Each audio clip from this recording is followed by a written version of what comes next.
আল্লাহর প্রতি অবিচল বিশ্বাস এবং আস্থার কথা বলেছিলেন শহীদ প্রেসিডেন্ট জিয়াউর রহমান, সেটাকে মুছে ফেলে দিয়ে উনি সেখানে এমন এক আইন মন্ত্রী দিয়েছেন, আমি বলি আমার ভাষায় সরকারকে ভূতে ধরেছে।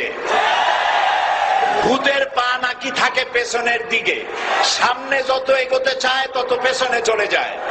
সরকারে কিসে ধরেছে? ভূতে ধরছে। সরকারের মাথার উপরে চেপেছে বামপন্থীরা।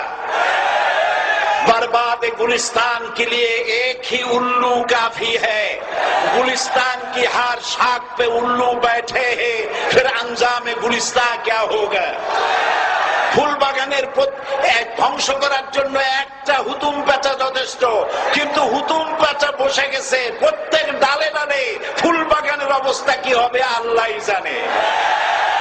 শিক্ষা ব্যবস্থায় 3 নাস্তিক বসা।